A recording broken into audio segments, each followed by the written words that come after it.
Video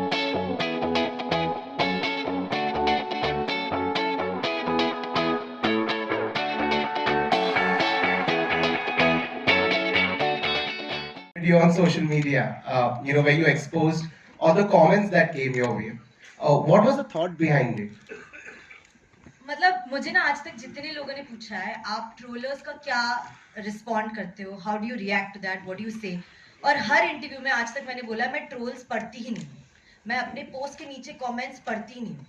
सो person जो already unaffected था, already अपनी ही जिंदगी से, अपने ही मतलब she was living who she was, got affected by something like this, जहाँ पहली बार the trolls were really in my face, were really in my world, were really in and around me.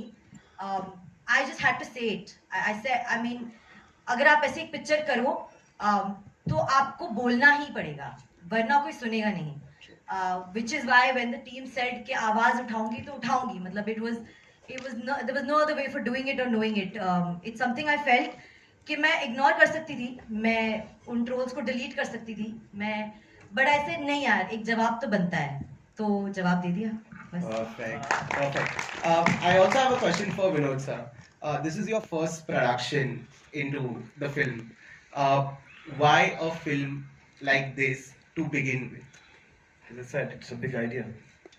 Plus, क्या होता है humour वे में ऐसी की message वाली पिक्चर जिसमें एंटरटेनिंग हो, भरपूर एंटरटेनिंग हो. I think that was our idea when we were scouting for films also. As a team, I mean, my entire team who's worked for me in T-Series with me for like 15 years plus, and my partners, we all thought that this was the first film as an entertaining plus with a message, and some way we were as a BSL wanted such kind of a film to be our first film. Raj, I must thank you again for this. For interesting, because it's very difficult to, because he almost did Dream Girl. उसके पास में बहुत सारे producer थे. He chose me. That's it. Yeah. Thank you so much, guys.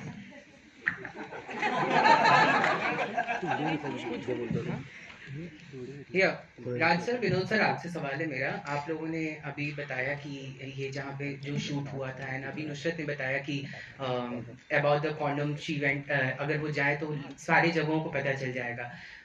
Film देख के ऐसा लग रहा है कि ये एमपी वगैरह जगह के शूट्स हैं वैसा, तो इस फिल्म में ऐसा क्या है जहाँ पे, बिकॉज आज भी बहुत सारे ऐसे ऑडियंस हैं जिनकी रूढ़िवादी सोच है, तो इस फिल्म में ऐसा क्या है जो उन्हें खींच कर लाएगा थिएटर के लिए, बिकॉज आज भी लोग कॉन्डोम के नाम से कतराते हैं, तो आप लोगों को भी पता है, तो ऐसा क्या है जिसमें वो रूढ़िवादी सोच वाले जो बड़े एज के लोग हैं वो ये फिल्म देखने के लिए थिएटर में आएंगे.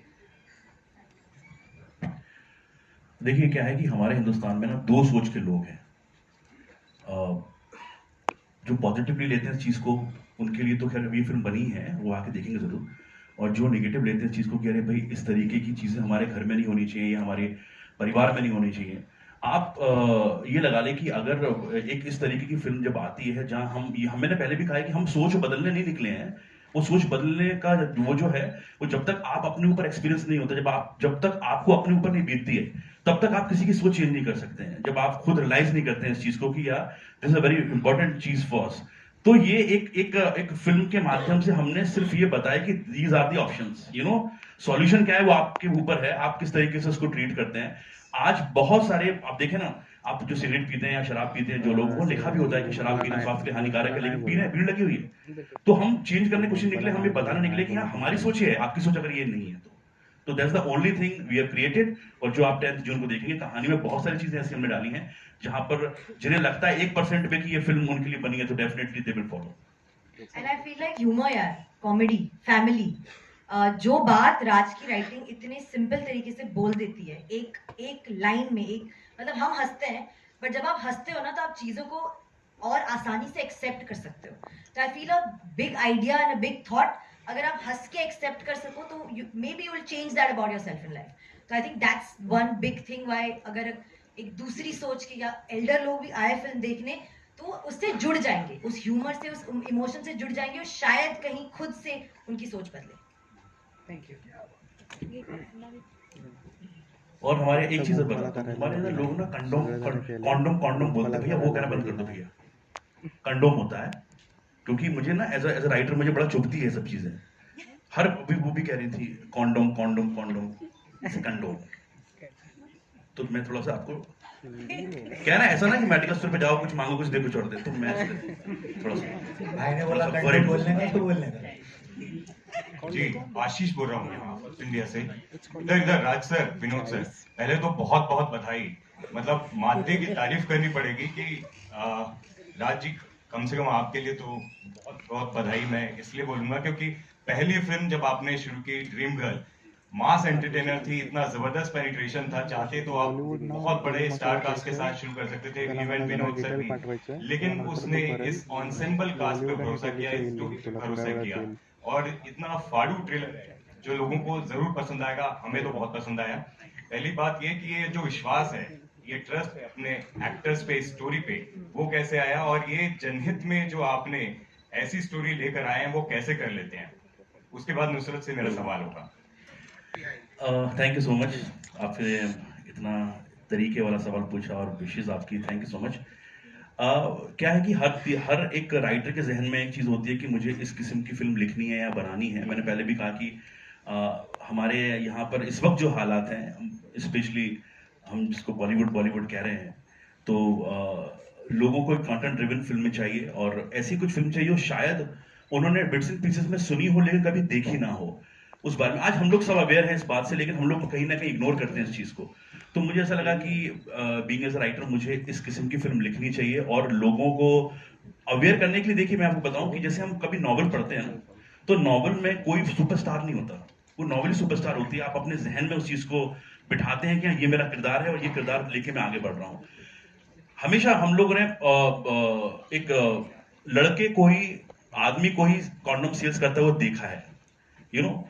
तो ऐसा कुछ हम नया करने वाले थे कि जो बाकी फीमेल्स के लिए भी इंस्पायर करे जिस चीज को। तो लिखते वक्त यही जहन में था कि क्यों ना एक लड़की कॉन्डोम बेचे जो सबसे ज्यादा अवेयर करे। और जैसा कि फिल्म में भी हमने बताया है कि मर्दों के लिए कॉन्डोम सिर्फ एक जरूरत है, लेकिन औरतों के लिए जरूरी है। और ये इस पूरी लाइन के साथ, इस पूरे थॉट के साथ हम ये फिल्म लेकर आए हैं कि आज भले ही लोग जो हैं, लड़के जो हैं, वो इसे यूज करें ना करें, लेकिन औरतों को आवाज उठानी पड़ेगी, औरतों को ये यूज करना पड़ेगा, बिकॉज औरत को ही प्रॉब्लम होती है, मर्दों को प्रॉब्लम नहीं होती। तो ह्यूमर में ये बताने का बहुत सिंपल सा तरीका जो मेरी समझ में आया वो मैंने लिखा, और अभी जय ने डायरेक्ट की है फिल्म, बहुत बढ़िया फिल्म डायरेक्ट की है। 10 जून को आप देखेंगे तो आपको आपके बाकी सवालों के जवाब भी मिल जाएंगे इसमें। विनोद सर कुछ कहना चाहेंगे, फिर मैं नुसरत से सवाल आई थिंक स्टोरी में आप ये भी देखना चाहेंगे कि जो हमने देखा है कि जेंडर डिस्क्रिमिनेशन, मतलब जैसे राज ने बोला कि अगर लड़का कॉन्डम बेच रहा है उसको प्रॉब्लम नहीं है, तो अगर लड़की कॉन्डम बेच रही है या खरीद रही है तो उनके लिए थोड़ा as a society I think there has to be, ये सारी चीज़ें चेंज होनी चाहिए। हम वो झंडा लेके नहीं निकले, बट ये एक ह्यूमर वे में बताने की कोशिश थी। प्लस अगर एक फिल्म का मैं जिक्र करूँ यहाँ पे, विकी डोनर, जब वो फिल्म आई थी कि 45-50 करोड़ का कलेक्शन किया था, लोगों को लगा था अरे यही ऐसी पिक्चर देखने कौन जाएगा, गए थे, एंटरटेनिंग थी। तो उस टाइम से अभी हम लोग को लग रहा है तो हम तो काफ़ी और आगे आ चुके हैं, मतलब एक व्यूइंग हैबिट्स चेंज हुई है and people have become more liberal और प्रॉब्ली, उनको ऐसी फिल्में देखनी है, सिर्फ मार धाड़ के अलावा भी ऐसी पिक्चर। तो I think this are all the reasons and we are bang on. Nusrat आपसे सवाल है, मुंबई में पली बढ़ी हैं, लेकिन आप ड्रीम गर्ल की बात करें, अजीब दास्तान की बात करें, छोरी की बात करें, या आप जनहित में जारी, वो आप इतना रिलेटेबल कैसे लग जाते हो, हमारे बीच के कैसे लग जाते हो, क्या करते हो आप कि हर कैरेक्टर में वो स्किन में उतरते हो और नॉवेल्टी के साथ?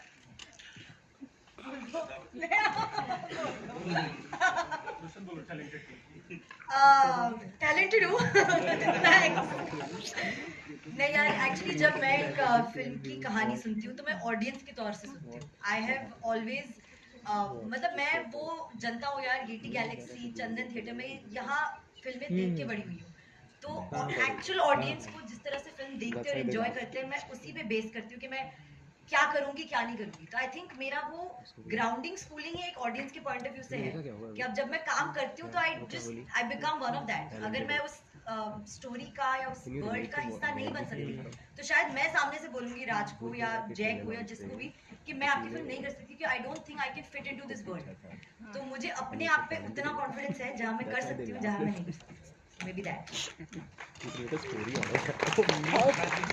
Nusrat, hi, this is Amit here from Bollywood now.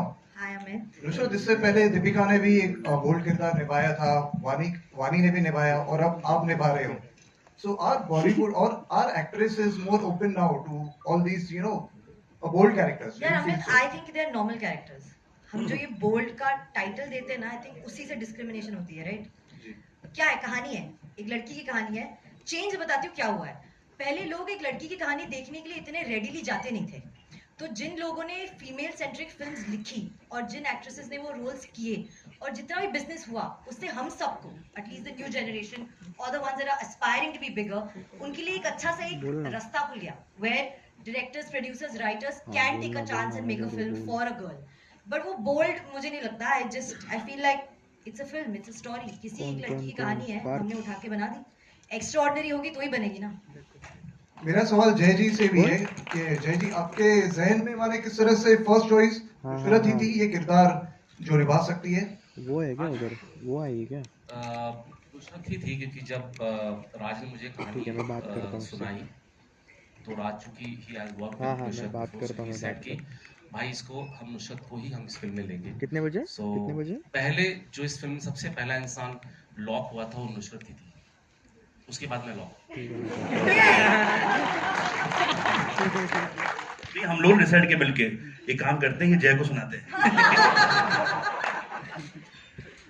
Nusrat जी वही है. नुसरत जी, हम इससे पहले भी आपकी फिल्में देख चुके हैं, छोरी, और अब ये फिल्म है, तो आप ऐसे कंटेंट ड्रिवन सब्जेक्ट आप यूज करिए डिलिबरेटली, क्या है? हाँ यार, मैं तो आई हूँ कंटेंट ड्रिवन सिनेमा की सक्सेस से. प्यार का पंचनामा 1, 2, LSD, सोनू की रीड की स्वीटी, हमें कोई नहीं जानता था. हम स्टार्स नहीं थे, हम कहीं से किसी बैकिंग से नहीं आए थे. We were a bunch of kids जिनको एक फिल्म में एक डायरेक्टर ने, प्रोड्यूसर ने कास्ट कर लिया. We got lucky. और उस फिल्म की कंटेंट बहुत लोगों तक कनेक्ट हुई, बहुत पॉपुलर हुई, तो हमने आगे एक पिक्चर की. फिर वो पॉपुलर हुई तो हमने आगे एक पिक्चर की. तो मुझे तो जिंदगी in this field of acting in cinema the he audiences ने है. तो अगर मैं उन्हीं की कहानी की फिल्म नहीं करूंगी तो क्या करूंगा? So I feel like it's just justified. Nusrat, Akriti here. Hi, Akriti. Nusrat, first of all, congratulations for the amazing trailer. Thank you so much. Nusrat, I want to ask you that do you think this topic is still considered a taboo in society, or people are actually gradually progressing to accept subjects like this? You know, if I tell you my thought, I'm telling you my thought from my world, which I think is very small. I feel our country is very big, it's very diverse. एक छोटे से शहर में, चंदेरी में, भोपाल में, या हम जहाँ भी शूट करके आए, वहाँ की दुनिया क्या है, वहाँ लोग क्या सोचते हैं, वो भी मैटर करता है. तो I can't tell you my thought and let that be हावी on the whole film. But I can tell you this, अगर लोग ये पिक्चर देखने आए तो उनकी सोच बदल रही है. I guess that's the only Praman we need. Hi, Rutunjay here from Pop Diaries. First of all, congratulations to the whole team for the amazing trailer.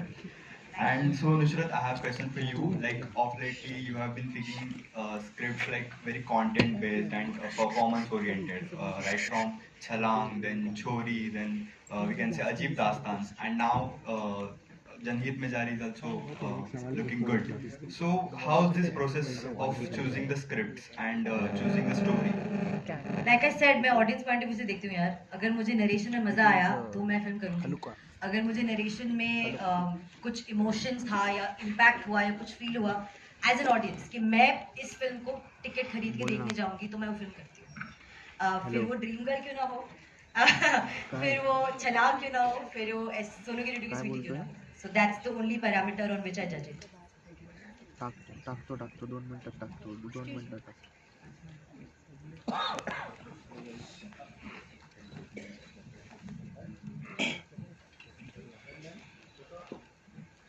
Hi Nusrat.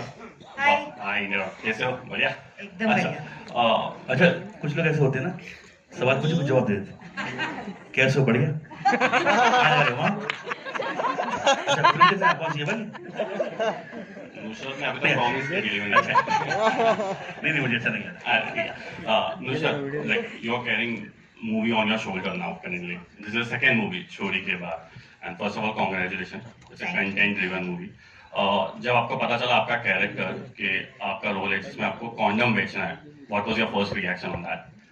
I was blown away. I said mind blowing करते हैं, because I know his world. I know where he comes from. I know what he's trying to say. मैंने जब आप एक इंसान के साथ काम करो ना, और हमने ड्रीम गर्ल के लिए पता नहीं कितने क्या कॉन्वर्सेशंस की है, तो जब आपको एक इंसान का विजन समझ में आता है ना, तो फिर वो बात जो है ना कि कॉन्डम बेचने वाली लड़की, वो आपको खटकती नहीं है, फिर लगती है बहुत मजा आएगा, ये कुछ करेंगे हम तगड़ा, वो विश्वास पहले से ही सेट हो जाता है. So, yeah. Vinod sir, one question for you. Basically, current of this movie is anyhow going to be theater rush for metro cities and all. पर आपको लगता है कि रूरल मार्केट में, गांव में ये मूवी एक्सेप्टेबल होगी, या उस घर के औरतें वो मूवी देखना पसंद करेगी या जाएगी, और you all are looking to do any kind of promotion, marketing strategy over there where people also relate to the movies? Obviously marketing तो होगी वहाँ पे, because हमको हमारे टारगेट ऑडियंस जहाँ बैठे हैं उन तक तो पहुँचना ही है, और वो पहुँचाने वाले हैं शारिक एंड टीम, क्योंकि इनके पास में अभी इन्होंने एक फिल्म की थी जिसका नाम था Kashmir files. No, but my question is the audience going to be acceptable to going for theater? मैं प्रोड्यूसर हूँ, मैं तो यही बोलूँगा ना, एक्सेप्ट करेंगे. अच्छा, अनुज से क्वेश्चन. यार अनुज, sorry, यार आपने तो फर्स्ट कॉर्नर में अपने दोस्त के लिए लेने गए थे, उसके बाद श्योरली आप खुद के लिए भी तो लेने गए होंगे कभी, तो कभी ऐसे कोई मोमेंट रिएक्शन जब केमिस्ट में आपने कॉन्डम मांगा हो या आन पट्टी मांगा हो, बाजू वाले ने रिएक्शन देके दिया हो, एनी कोई funny moment would like to share? यार अगर हुआ भी होगा तो I was probably too oblivious to it, because for me it was never a taboo. You know कि गए इंडिया आ गए, मैं एक्सपेंसिव फ्रैंक राय लड़का, बाबा ये काम जा रहे हो बेटा, मैं जा रहा हूँ मार्केट जा रहा हूँ वो लेने, चीनी लेने, पापा 2 कॉन्डम ले आना. इतना फ्रैंक रहा है बचपन से. इसने तो फ्लेवर भी जान दिए हैं, फ्लेवर भी बोला. तो सर गाड़ा वंगाड़ा से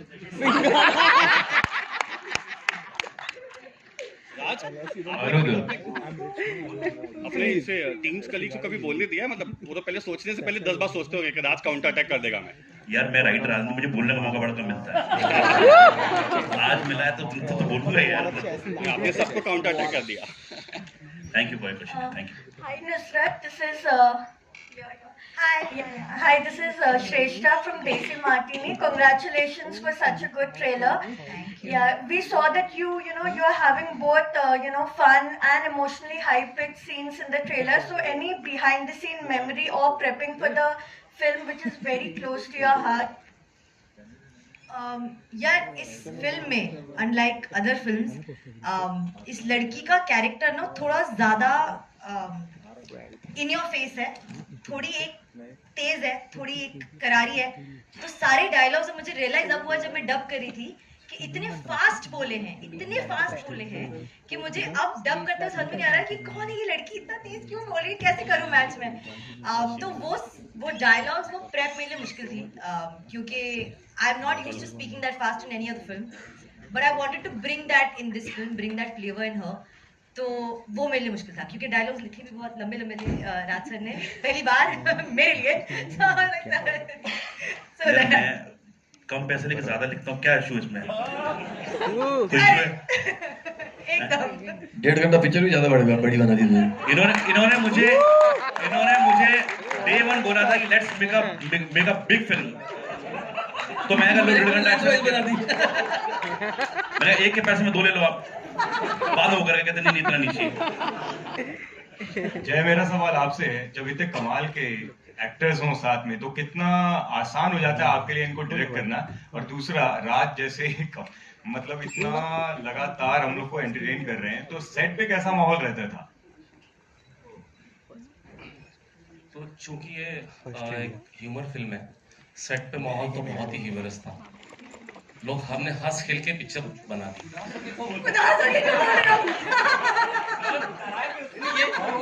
एक तरीके ये रिएक्शन देखा हमने, इसने जय का रिएक्शन देखो, आप कैसे हो, आप अच्छे हो, आप बहुत खुश.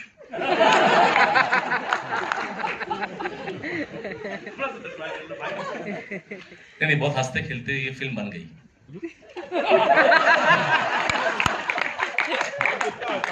जय, हेलो जय, मैंने जय को एक बात बोली थी कि जय, मेरा ह्यूमर थोड़ा ब्लैक है, इट्स ये मंदिर में रहता हूँ। नहीं, मैंने जय को बोला था कि we really need a serious guy for this film. ये तब से सीरियस है इतना ही, मतलब मैं बता नहीं सकता हूँ आपको। जय, मेरा सवाल आपसे है। Sorry, before you ask the question, this is going to be the last, second last question.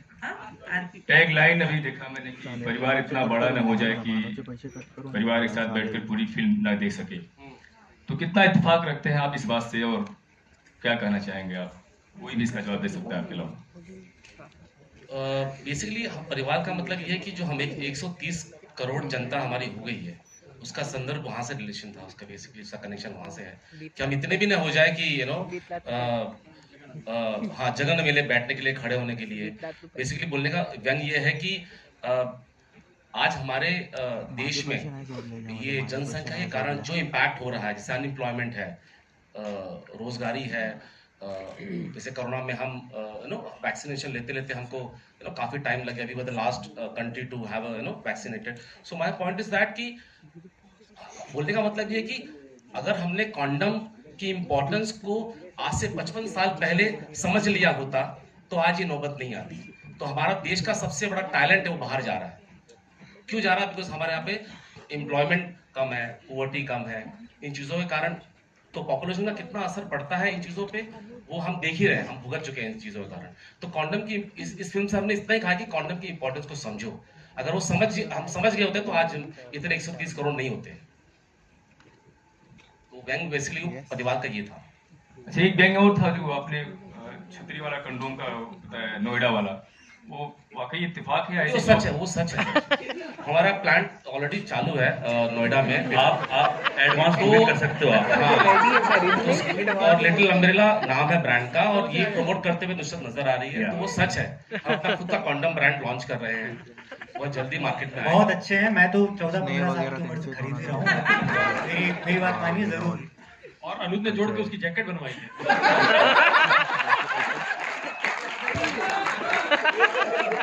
Strawberry flavor. Can we have the last question, please? Hello. Hi, Anuj. This is Neha from Ashtak. I do not see you. तो अनुज, मेरा पहला सवाल है कि debut है आपका, तो और इतनी बड़ी स्टार कास्ट है और फिल्म का टॉपिक भी बहुत ही संजीदा है और उसको बहुत ही कॉमिक वे में प्रेजेंट किया जा रहा है। तो आप कैसे अपने किरदार को लेकर के एप्रीहेंसिव थे और उसके बाद में थोड़ा जी, एप्रीहेंसिव तो मैं जरा भी नहीं था। मैं नर्वस भी नहीं था। इनफैक्ट बस जब भी नुसरत के आसपास होता था तो सांस फूलने लगती थी, पेट में कुछ होता था, हाथ पाँव हल्के हो जाते थे। बट वो ऐसा इनको भी होता था, ये बोलती हैं। तो I think it's a usual thing which happens with every actor out there. बाकी तो हो गया। भाई एप्रीहेंसिव नहीं थे, जयसर एप्रीहेंसिव नहीं थे, तो मैं क्यों होता हूँ? He is actually he is a one take artist. इनको बोला था एक ही टेक मिलेगा, तो उसमें जितना कर सकूं कर लो। और 7 बजे की शिफ्ट में 5:30 पहुंचा होता था ये।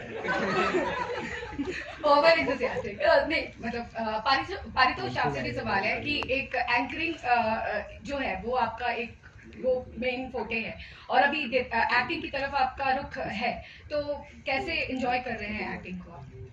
नहीं, मेरे लिए नई चीज नहीं है, क्योंकि मैं एंकर करता हूँ, वो भी किरदार है। I play Mama ji, that's not typical anchor, वो एक किरदार है।